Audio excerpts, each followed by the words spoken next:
Welcome to 𝐄𝐓𝐇𝐄𝐂, we talk about investing, finance, and professional development. It's the current time of 2:41 p.m. on the Eastern Time on Tuesday, October 4th. Hope you guys have a good week so far. And also, happy Tuesday, by the way. Ethereum closed at $1,349, up about close to 2% so far. On the overall crypto market, you can see clearly on the left side of the chart, Bitcoin and Ethereum are both up at 2% respectively, while the altcoin side of the house is all bright green at the moment. And if you take a look at the equity side as well, across the spectrum on the index, we are all up at the moment, up about 2.5% respectively across all the indexes, Dow Jones, Nasdaq, and S&P. So around noontime today, let's take a look at the news real quick for us. And I have some time today. I had like a relatively interesting encounter today.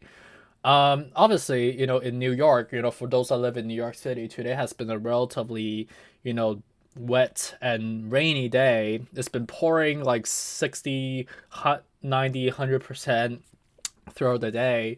So I decided to change some of my in-person meeting, that was supposed to be in the city, to just like work from home because I felt like it's more efficient that way. And it was an interesting response that I got from someone that I was supposed to be meeting at. It seems like he was really eager to meet me in person.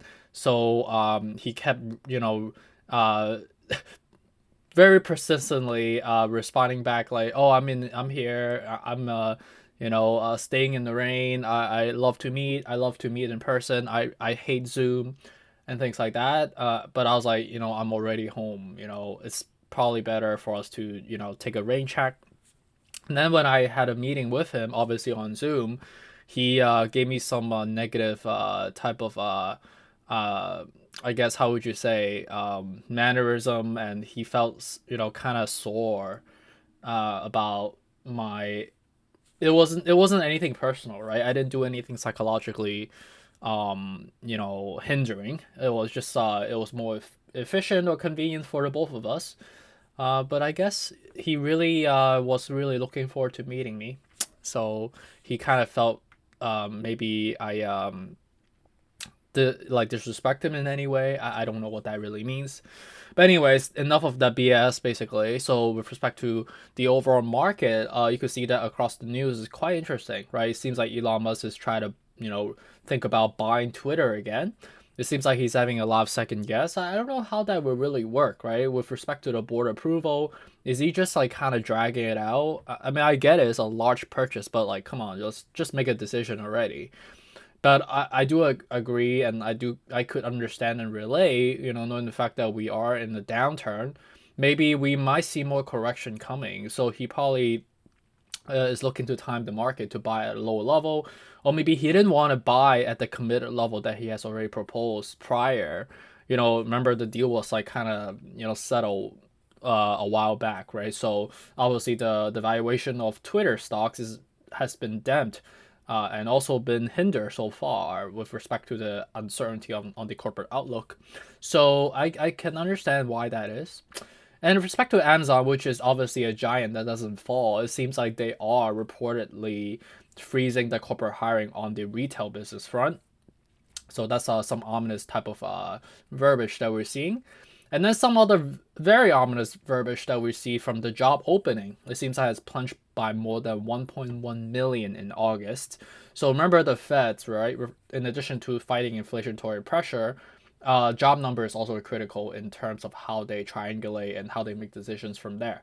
So, I would hope that the upcoming job numbers triangulated with the CPI report, hopefully it will be positive. But again, that's impossibility. We can never predict the future. But seems like this is another negative foreshadow that we're seeing.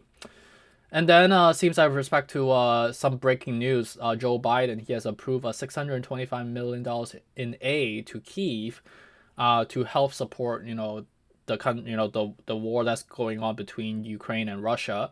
But the $625 million, that's something that we cannot afford, to be honest with you.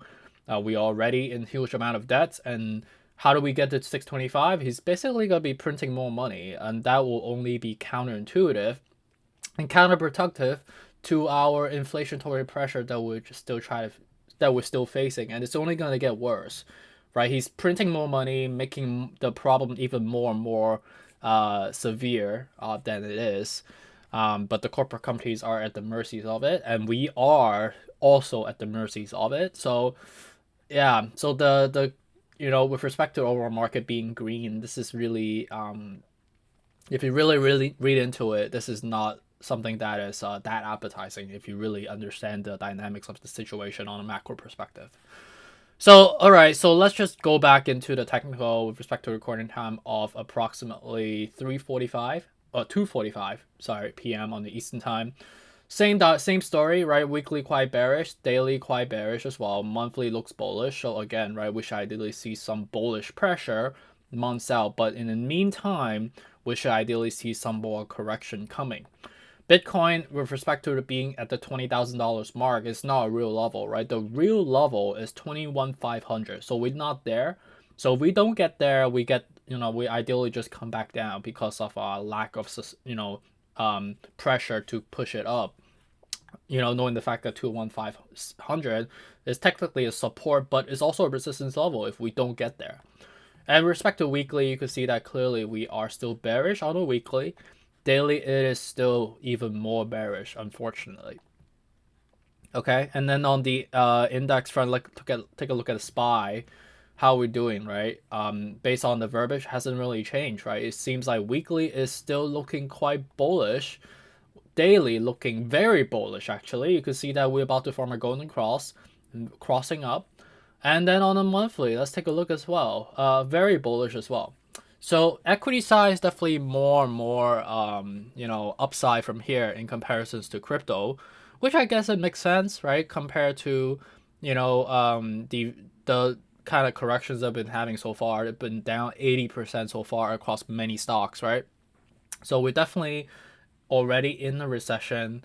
We are looking for a rebound, but it's going to take time, right? Until we can have some tactical proactiveness coming from the Fed going forward.